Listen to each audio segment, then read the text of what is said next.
तो चलिए शुरू करते हैं आज की मिसलेनियस क्लासेस में से सबसे पहली क्लास।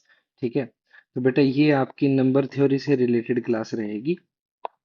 इसमें हम डायरेक्टली सिर्फ क्वेश्चंस देखेंगे, थ्योरी बहुत कम। तो चलिए सबसे पहले देख लेते हैं एक फैक्ट। देखो बेटा, जब हम लिखते हैं एक्स बाय वाई, तो यहाँ पर ये जो लाइन है थोड़ी टेढ़ी होती है और इसका मतलब होता है ये ऐसे एक्स बाय वाई। बट बेटा अगर हम यहाँ पर बीच में सीधी लाइन रखें तो उसका मतलब होता है एक्स डिवाइड्स वाई, ना कि x by y. It is actually y by x. Okay, यानी एक्स डिवाइड्स वाई, जिसका मतलब है एक्स इक्वल्स टू वाई। ठीक है बेटा, तो ये आपको ध्यान रखना है। अब आगे बढ़ते हैं इसी के साथ में।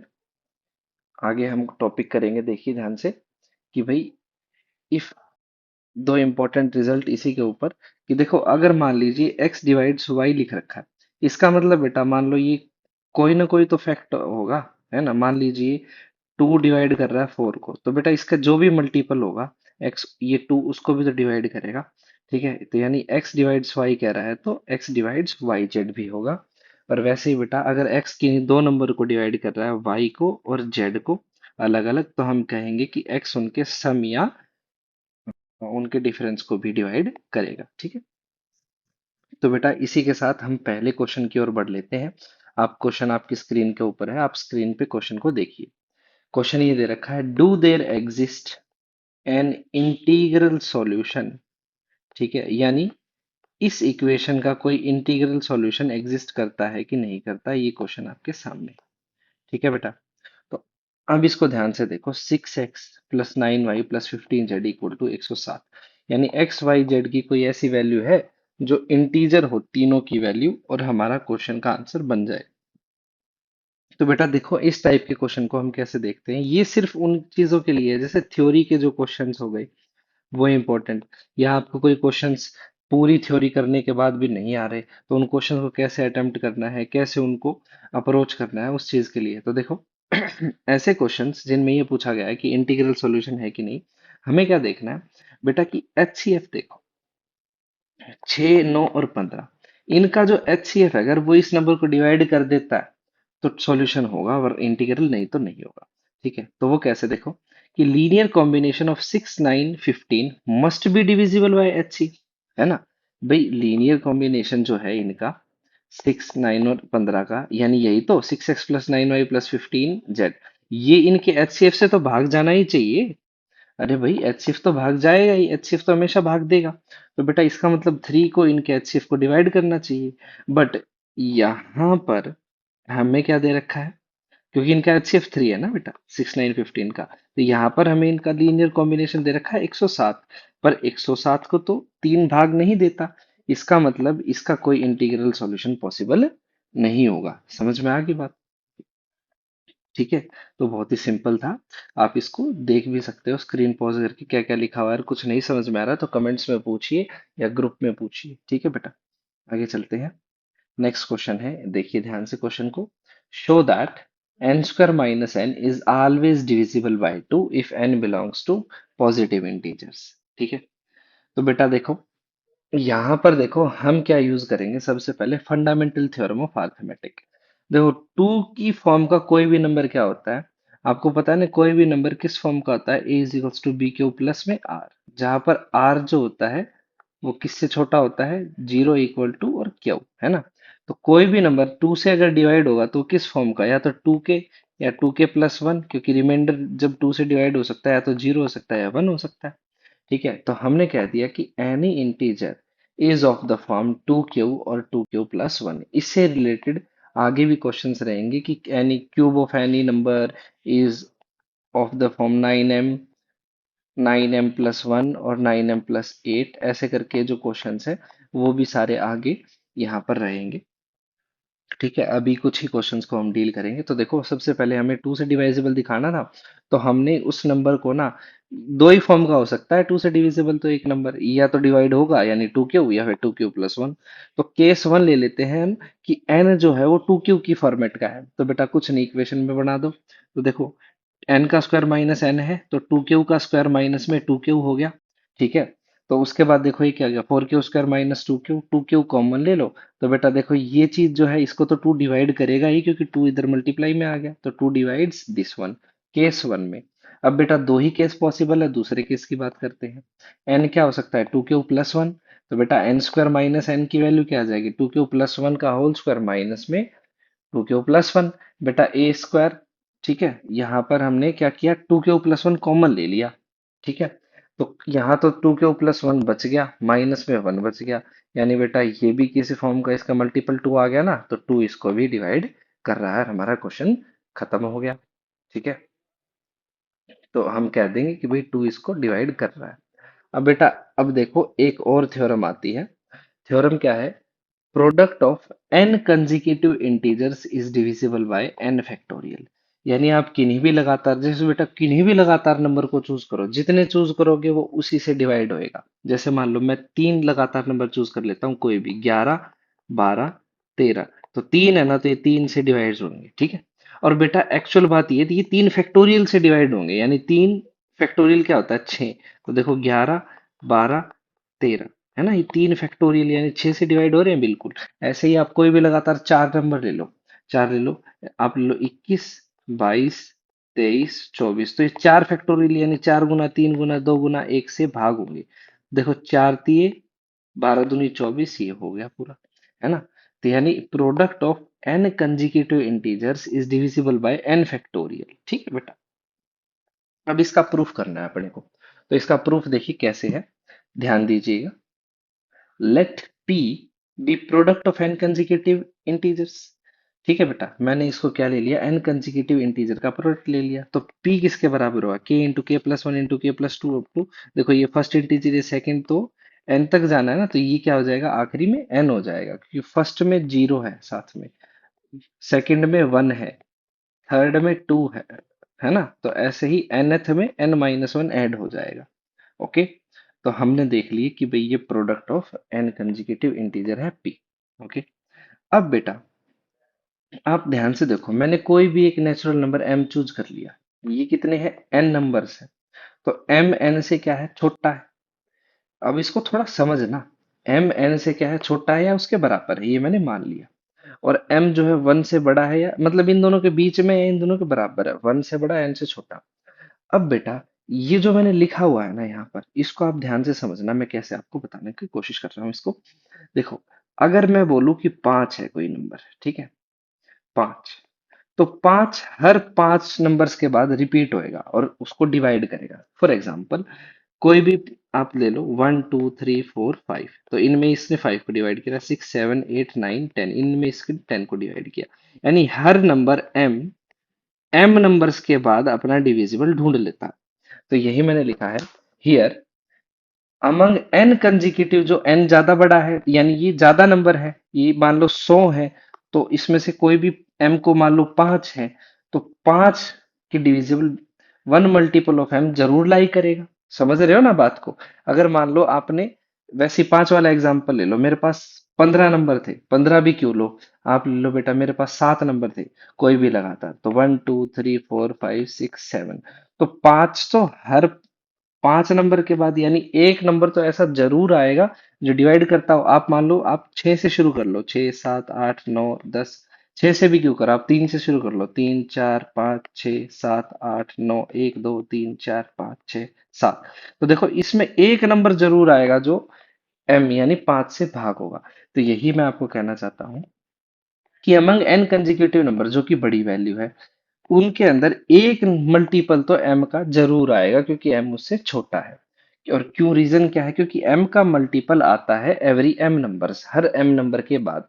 5 का मल्टीपल हर 5 नंबर के बाद आएगा, 6 का मल्टीपल हर 6 नंबर के बाद आएगा, ठीक है, और m इससे छोटा है, तो इसके एक मल्टीपल तो जरूर से जरूर होगा ही होगा। तो इसका मतलब बेटा, one number in p must be divisible bye m, यानी इनमें से एक नंबर p से जरूर भाग जाता है, m से जरूर भाग जाता है ना। इस p में एक नंबर m से जरूर भाग जाता है। अब बेटा m1 भी हो सकता है, m2 भी हो सकता है, और mn तक हो सकता है, क्योंकि यहाँ पर n नंबर है, तो n एक बार जरूर रिपीट होगा। तो यानी n 1 2 3 4 5 6, ये सभी नंबर इसको भाग दे रहे हैं, इसका मतलब बेटा इन सभी का मल्टीप्लाई भी इसको भाग दे रहा है, इसका मतलब बेटा n फैक्टोरियल p को भाग दे रहा है। आ गई बात समझ में? तो ये थ्योरी हमारी इस लाइन की हेल्प से प्रूफ हो जाएगी। ठीक है, बहुत ही सिंपल प्रूफ है इसका। अब आगे बेटा देखो इसका शॉर्ट रिजल्ट याद देखो, या तो आप ये रख लो product of 5 consecutive number is divisible by 5 factorial, या इसको एक शॉर्ट इससे रिजल्ट भी हम निकाल सकते हैं कि product of 7 consecutive integers is divisible bye 7। ये ज्यादा यूज करते हैं, ये हम फिर भी कम यूज करते हैं। ठीक है, अब बेटा आ जाओ हम नेक्स्ट क्वेश्चन की ओर बढ़ लेते हैं। तो नेक्स्ट क्वेश्चन को एक बार आप पढ़ लीजिए कि क्या है। अभी देखिए ध्यान से कि find value of least positive integer n such that 2n minus one upon n plus seven is integer. ठीक है, हमें n की वो छोटी से छोटी वैल्यू निकालनी है जिसके लिए ये क्या बन जाएगा, एक इंटीजर बन जाएगा। तो बेटा देखो, अगर ये उसमें आ जाए ऑप्शंस वाले में तो भाई कोई समस्या ही नहीं है। आप क्या करोगे, n की 5 4 वैल्यू होंगी, उनमें से पुट करोगे जो छोटी होगी वो आप प्रूफ कर दोगे। ठीक है, कि वही वैल्यू है वो सिद्ध कर दोगे। लेकिन बेटा यहाँ पर दो समस्याएं आपके सामने आएंगी। अगर ऑप्शंस में नन आ जाए तो भी आप श्योर नहीं हो पाओगे, तो भी आपको निकालना पड़ेगा। और या ये सब्जेक्टिव में आ जाए तो भी आपको इसका मेथड जरूर पता होना चाहिए। तो बेटा देखो इसका मेथड देखिए ध्यान से। दो मेथड है, तो पहला देखिए, हमें पता है, हम नीचे वाले नंबर से शुरू करते हैं कि n+7 तो n+7 को डिवाइड करेगा, है ना। अब बेटा n+7 इसके मल्टीपल को भी डिवाइड करेगा, यानी n+7 2n+7 को भी डिवाइड करेगा। यहां से हम इस रिजल्ट पे आ गए। अब बेटा हमें क्या करना है, हमें n+7 को ये देखना था 2n-1, तो हमने क्या किया, देखो 2n-7 लिया, 2n-1 लिया, इसको हम ऐसा बनाने की कोशिश करते हैं। तो हमने इसमें 14 ऐड कर दिया और 15 घटा दिया। समझ रहे हो बात को? भाई 14 ऐड कर दिया और 15 घटा दिया, तो फिर ये 2n-1 ही तो है।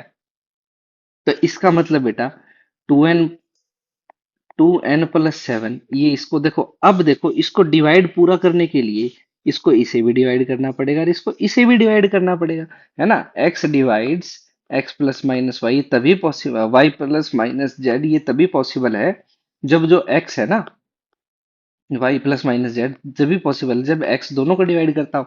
इसको तो कर ही रहा है, तो यानी ये इसको और डिवाइड करेगा, यानी n+7 15 को डिवाइड करेगा। आई बात समझ में? तो इसका मतलब कि भाई n की सबसे छोटी छोटी वैल्यू तो क्या हो सकती है, n की 8 ही हो सकती है भाई, 8 और 7 15, तभी ये डिवाइड करेगा, है ना। पॉजिटिव वैल्यू देखनी है, तो एक तो मेथड है ये। दूसरा बेटा देखो आप ध्यान से एक बार मेथड जो लिखा है इसको देख लीजिए कि भाई 2n-1 अपॉन में n+7 है।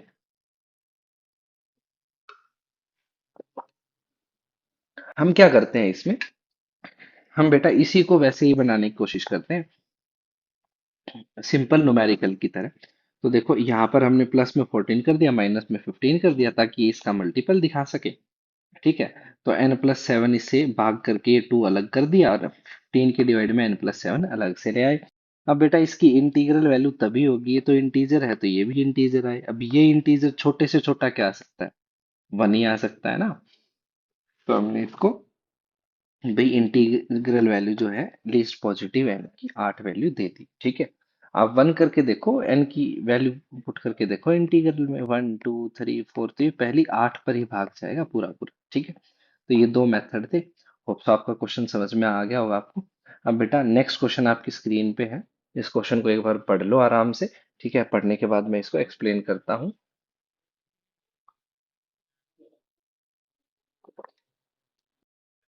बेटा क्वेश्चन है, find largest and smallest possible value of n जो एक पॉजिटिव इंटीजर है, सच दैट n+10 n³ + 100 को डिवाइड करता हो। ठीक है, यानी n+10 n³ + 100 को डिवाइड कर दे, प्लस 100 है यहाँ पर, तो ऐसी वैल्यू इसकी बताइए n की। तो बेटा ध्यान से देखो, हमें करना क्या है, हम सिंपल एक बात लेते हैं, आप ध्यान दो।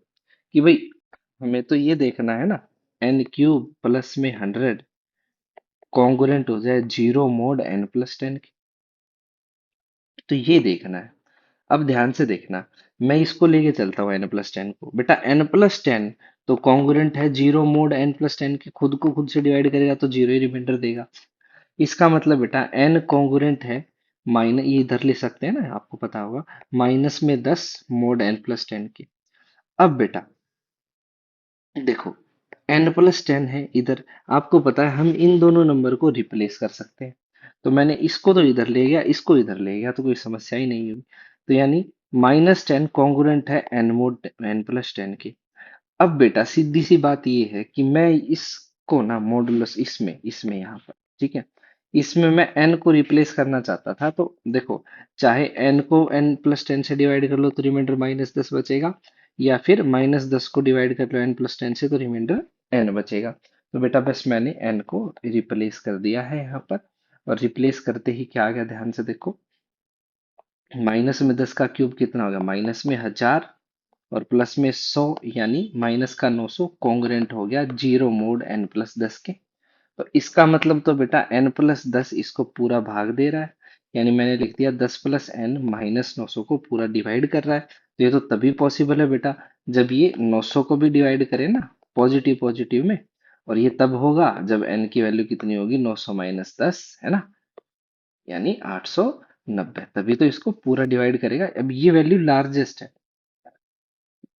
ठीक है ना, ये वैल्यू हमें लार्जेस्ट चाहिए। अब ऐसे ही बेटा स्मॉलेस्ट वैल्यू के लिए मैं क्या करूंगा, यहाँ पर देखूंगा 10 + n में 900 का कौन सा पहला फैक्टर आ रहा है। तो 12 आ रहा है ना, एक भी आ रहा है, दो भी आ रहा है, तीन भी इसको डिवाइड कर रहा है, चार भी इसको कर रहा है, ठीक है, पांच भी कर रहा है, छह भी कर रहा है ना, छह भी कर रहा है, सात नहीं कर रहा, आठ भी नहीं कर रहा, ओके, नौ कर रहा है, 10 कर रहा है। अब बेटा 10 तक तो यहाँ पर हमें नंबर लेने ही नहीं ना, n तो पॉजिटिव है, तो हम देखेंगे 11 कर रहा है, नहीं 12 कर रहा है, हाँ, तो फिर n की वैल्यू सीधी सीधी कितनी हो जाएगी, 2 हो जाएगी। ठीक,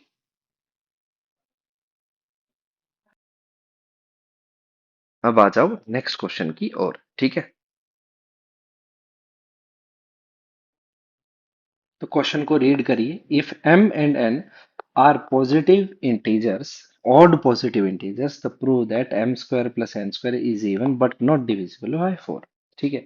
अब बेटा ध्यान से देखो, m और n दोनों क्या है, ऑड इंटीजर्स हैं, तो आप m को ले लो 2y+1, क्योंकि ऑड इस फॉर्म के होते हैं, और n को ले लो 2x+1, और xy क्या है, इंटीजर है।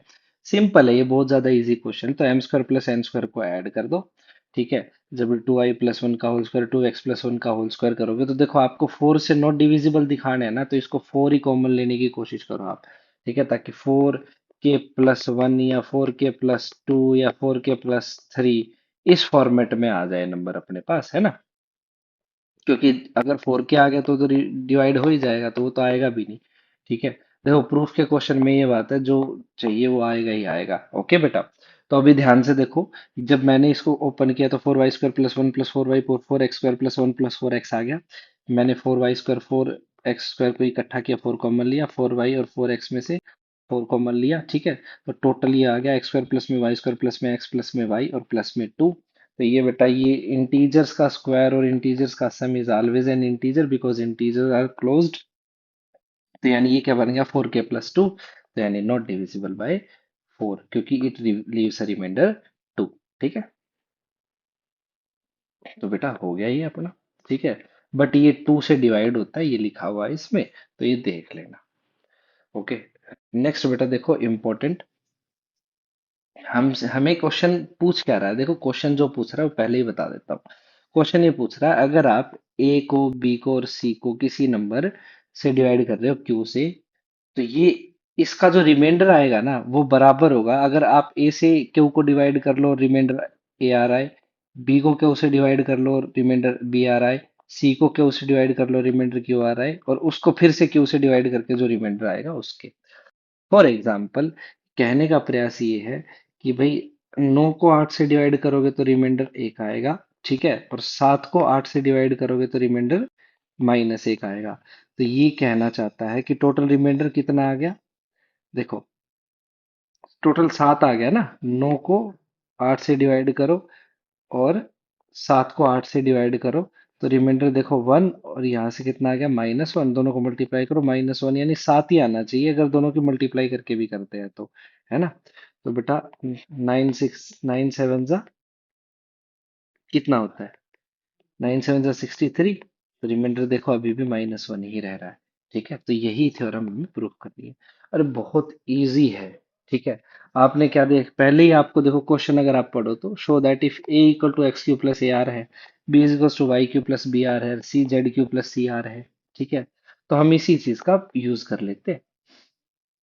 तो देखो ए ये रहा, बी ये रहा, सी ये रहा, मल्टीप्लाई कर दो, सीधी बात है। तो यानी x q plus a r, y q plus b r, z q plus c r आ जाएगा। बेटा सब में से क्यू कॉमन आएगा, मल्टीप्लाई खुद करके देख लेना भाई। सब में से क्यू कॉमन आ जाएगा, जो अंदर बचेगा इंटीजर सौदा बचेगा, और फिर रिमाइंडर जो A R B R C R की टर्म है वो अलग आ जाएगी।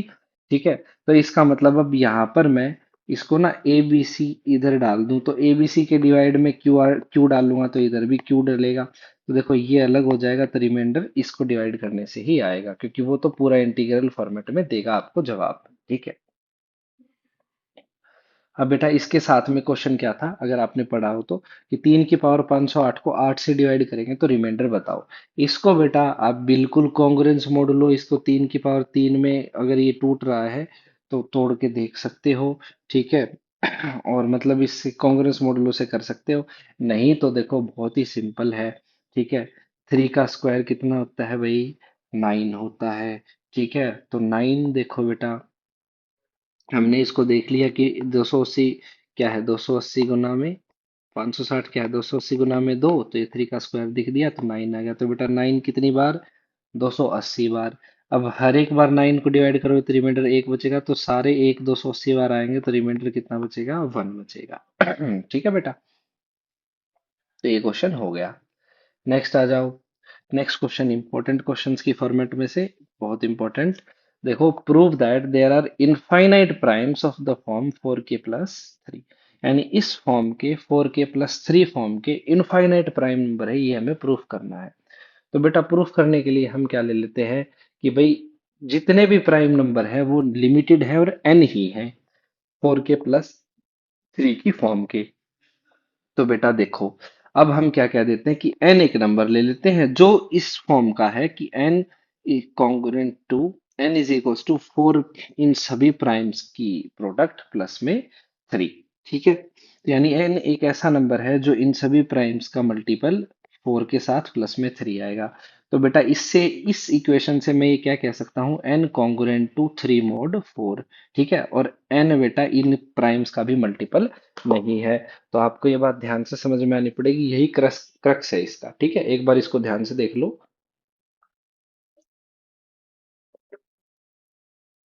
तो अब आगे बढ़ते हैं। तो बेटा एन बी इस फॉर्म का हो गया 4k+3 का, है ना। अब ध्यान से देखो, लेकिन इन सारे प्राइम, ये जितने भी प्राइम है इनमें से कोई भी प्राइम ऐसा नहीं है जो एन को डिवाइड करे। But fundamental theorem of arithmetic क्या कहती है कि एन एक नंबर है तो उसको भाई कोई ना कोई प्राइम तो डिवाइड करेगा। अब ये सारे प्राइम तो इधर मतलब लिमिटेड हो गए, मतलब एक एक्स्ट्रा प्राइम और होगा इसी फॉर्मेट का। ठीक है, इस फॉर्मेट का कैसे होगा वो आगे देखते हैं। मतलब आप अभी ये समझ लो कि एक एक्स्ट्रा प्राइम और होगा, there must be a prime q that should divide n, hence q is a new prime. इनसे अलग होगा, ये नहीं होंगे P1 P2 Pn, इनमें से अलग होगा। ठीक है, तो एन भी क्या है, 3 mod 4 का है। अब बेटा वो इस फॉर्मेट का ही प्राइम होगा। ठीक है, क्योंकि एन इसका, एन उस प्राइम का मल्टीपल है ना। तो बेटा ये जो प्राइम है ये इसी फॉर्मेट का होगा कि क्यू भी है 3 mod 4 का, यानी क्यू भी क्या है, 4k+3 फॉर्मेट का है। लेकिन बेटा हमने तो 4k+3 फॉर्मेट के प्राइम्स क्या लिए थे, P1 P2 Pn तक लिमिटेड लिए थे, यानी एक नया प्राइम आ गया। तो बेटा ऐसे हम, क्योंकि ऐसे नंबर इनफाइनाइट है तो ऐसे प्राइम्स भी इनफाइनाइट आ जाएंगे, hence infinite primes are of the form 4k+3। ठीक है, अब बेटा आगे चलो, हम क्वेश्चन देखते हैं। Find sum of all numbers less than 200 that are either prime or have more than 3 factors। यानी हमें ऐसे 200 से कम, 200 से कम यानी 199 तक, ठीक है, ऑल पॉजिटिव नंबर्स ऐसे लेने हैं जिनका जो सम है वो चाहिए। लेकिन सम किनका चाहिए? सिर्फ उन्हीं का, या तो जो प्राइम हो उनका, या जिनके पास तीन फैक्टर है उनका। तो बेटा सबसे पहले हमारा काम है कि ये देखना है मोर देन तीन फैक्टर है उनका, कि भाई एक दो तीन तक कौन से प्राइम फैक्टर वाले नंबर आते हैं। देखो यहाँ पर ना पूरे नंबर सिस्टम में एक ही नंबर ऐसा है जिसका एक फैक्टर है, वो है वन। ठीक है, तो वन के कितने फैक्टर हुए? Only one. टू के फैक्टर यानी दो फैक्टर, दो फैक्टर वाले नंबर कौन होते हैं भाई? एक तो वन और इटसेल्फ प्राइम होता है। और तीन फैक्टर वाले नंबर जिनके सिर्फ तीन फैक्टर होते हैं वो स्क्वायर ऑफ प्राइम होते हैं। जैसे बेटा फोर, फोर के कितने फैक्टर है? वन, टू और फोर। समझ में आ गया? ऐसे ही नाइन, नाइन भी तो वन, थ्री और नाइन है ना। अब जैसे छह का स्क्वायर 36, तो इसके काफी फैक्टर आ जाएंगे। लेकिन अगर सात का स्क्वायर देखे 49, तो इसके फैक्टर कितने आएंगे 49 का? एक तो वन, एक 49 इटसेल्फ और एक सेवन। यानी तीन फैक्टर सिर्फ और सिर्फ प्राइम के स्क्वायर का हो सकता है। समझ में आ गया? तो अब हमें नंबर कौन से चाहिए? एक तो प्राइम चाहिए, है ना, और तीन फैक्टर से ज्यादा वाले चाहिए। तो हम क्या करेंगे, पूरे जितने भी नंबर हैं एक से लेके 199 तक, उनमें से वो नंबर घटा देंगे जिनके एक फैक्टर है या जिनके तीन फैक्टर ओनली है। बाकी सारे तो वही बच जाएंगे ना जिनके या तो दो फैक्टर है, प्राइम है ना, या तीन से ज्यादा फैक्टर है। तो बेटा देखो ऐसे नंबर तो कौन है? या तो वन है, या फोर, नाइन। देखो टू का स्क्वायर, थ्री का स्क्वायर, फोर का स्क्वायर, फाइव, फाइव फोर का नहीं आएगा, फाइव का स्क्वायर, सेवन का स्क्वायर, सिक्स का नहीं आएगा, सेवन का नहीं आएगा, एट का नहीं आएगा, नाइन का नहीं आएगा, टेन का नहीं आएगा, इलेवन का स्क्वायर आएगा, थर्टीन का स्क्वायर आएगा, ट्वेल्व का नहीं आएगा। और फोर्टीन का स्क्वायर जैसे ही करोगे बेटा, तो वो कितना आ रहा है देखो ध्यान से, फोर्टीन, एक फोर्टीन तो प्राइम है ही नहीं, तो ये भी नहीं आएगा। फिफ्टीन नहीं आएगा, सिक्सटीन नहीं आएगा, सेवनटीन का करोगे 200 से पार चला जाएगा। ठीक है, तो नंबर देखो one plus two plus three plus 199 में से ये घट जाएंगे। इनका सम करोगे तो 378 आएगा। इनका बेटा आप n into n plus one by two वाले फॉर्मूले से निकाल सकते हो, और आपका रिजल्ट आ जाएगा। ठीक है, ये देख लेना रिजल्ट। ठीक है, नेक्स्ट बेटा, अब हम प्रूफ करेंगे कि भाई इफ पी डिवाइड, जिससे आप है ना ये प्रूफ करते हो कि root two is a prime number, है ना, root two is a irrational number, है ना, तो वो उसको प्रूफ करेंगे। तो देखो, if p is a prime and p divides a square then it divides a also, ये हमें प्रूफ करना है। ठीक है, तो बेटा हम क्या करते हैं, from fundamental theorem of arithmetic ये ले लेते हैं कि भाई a is a number which is product of prime where p i are prime, यानी p1 p2 p3 pn तक एक प्राइम नंबर का प्रोडक्ट है a। ठीक है, तो अब देखो बेटा ए स्क्वायर का मतलब क्या होगा? पी वन का स्क्वायर, पी टू का स्क्वायर, पी एन का स्क्वायर, एन तक। अब बेटा इससे बात से ही हम ये देखेंगे, अब हम इस बात को, इसको फैक्ट ले लेंगे कि भाई पी इसको डिवाइड कर रहा है, तो हमने लिख दिया पी डिवाइड्स ए स्क्वायर। अब बेटा ध्यान से देखो, ए तो लिमिटेड प्राइम्स का स्क्वायर है ना, और पी इसको डिवाइड, ए स्क्वायर को डिवाइड कर रहा है। इसका मतलब तो पी इन प्राइम्स में से एक है, और पी अगर इन प्राइम्स में से एक है तो पी डिवाइड करेगा ए को भी। बात खत्म, प्रूफ हो गया, छोटा सा प्रूफ था। ठीक है, देख लेना उसको। अब आज की क्लास का, मिसलेनियस क्लास का लास्ट क्वेश्चन करते हैं इस पर। इसके बाद एक क्लास और आएगी जिसमें से और इंपॉर्टेंट क्वेश्चंस हम डील करेंगे। तो देखो last question, show that there exist no positive integer n for which root में एन माइनस वन प्लस में रूट में n plus one is rational. यानी भाई कोई भी पॉजिटिव इंटीजर रख लो, ये वैल्यू कभी रेशनल नहीं आएगी, ये क्वेश्चन है। ठीक है, अब इस क्वेश्चन को हम डील करते हैं कि भाई इसको प्रूफ कैसे करेंगे। प्रूफ बेटा वही, आप इसको अज्यूम कर लो कि रेशनल है। तो मैंने क्या ले लिया, root n minus one a by b, a और बी को प्राइम नंबर है, यहाँ पर ऐसे ले लिए, इंटीजर्स है, को प्राइम इंटीजर्स। ठीक है, तो हमने ले लिए है। तो बेटा ये इक्वेशन वन बन गई। अब मैं क्या करता हूँ, इसका बेटा रेसिप्रोकल कर देता हूँ। टेकिंग रेसिप्रोकल, है ना, लिख देता हूँ, टेकिंग रेसिप्रोकल ऑफ वन। तो जैसे ही मैंने रेसिप्रोकल लिया, अब ध्यान देखो कि क्या हुआ। बेटा रेसिप्रोकल लेने के बाद ये बी बाई ए ये नीचे आ गया। फिर बेटा ये कुछ नहीं, रेशनलाइज कर दो भाई इसको। जब रेशनलाइज किया, ठीक है, रेशनलाइज किया तो बेटा ये क्या हो जाएगा, देखो a प्लस बी तो a² - b²। ओके। और यहाँ पे क्या आ जाएगा, √n+1/√n−1। यहाँ b/a चल ही रहा है। बेटा n+1 - n कट गया, 1 1 2 हो गया, 2 को उधर भेज दो, ये आ गया इसकी वैल्यू। ठीक है, √n+1 माइनस में √n−1 की वैल्यू ये आ गई। अब बेटा आपको पता है, आप ध्यान से देखो, एक तो ये चीज है, एक ये चीज है, एक तो इसकी वैल्यू निकाल लो, है ना, ये कुछ ऐसे ही आ गया, x+y की वैल्यू आ गई और x−y की वैल्यू आ गई। तो x निकाल लो, y निकाल लो, दोनों को ऐड कर दो, ये कट जाएगा। तो देखो, 2√n+1 की वैल्यू आ गई a/b+2a/b, यानी √n+1 की वैल्यू आ गई a² + 2b² और 2ab। सिमिलरली जब आप इन दोनों इक्वेशन को घटाओगे तो आपके पास √n−1 की भी वैल्यू आ जाएगी। अब बेटा यहां से आप क्या समझते हो, यहां तक आपको होप सो समझ में आ गया होगा। अब यहां से देखो हम क्या समझते हैं। इसका मतलब बेटा देखो, ये जो वैल्यू है ये एक रेशनल नंबर है, ये जो वैल्यू है ये एक रेशनल नंबर है। समझ में आ गया, ये जो वैल्यू है ये एक रेशनल नंबर है, ये जो वैल्यू है एक रेशनल नंबर है। अब बेटा ये तो तभी पॉसिबल है ना, ये तो तभी पॉसिबल है जब दोनों परफेक्ट स्क्वायर हो। क्योंकि रूट के अंदर प्राइम तो क्या हो जाएगा, इरेशनल हो जाएगा। ठीक है, तो ये दोनों क्या है, परफेक्ट स्क्वायर है, n+1 और n−1, तभी तो इनका रूट क्या आएगा। भाई ये इंटीजर्स हैं, और इंटीजर में ये तब परफेक्ट स्क्वायर होंगे तभी तो ये कोई रूट लगाने के बाद एक रेशनल नंबर में तब्दील होंगे। नहीं तो क्या कहते हैं, ये क्या बन जाएंगे, इरेशनल बन जाएंगे, है ना। क्योंकि प्राइम तो ये हो नहीं सकते, क्योंकि इस साइड रेशनल है, रूट में प्राइम इरेशनल होता है, तो ये इरेशनल नंबर है। आप मेरा पॉइंट समझ गए ना, ये रेशनल नंबर है, तो यानी n+1 और n−1 परफेक्ट स्क्वायर है। बट ऐसा हो ही नहीं सकता। क्यों? इसके दो रीजन है, यहाँ पे एक मैंने लिखा नहीं है, वो ध्यान से देखिएगा।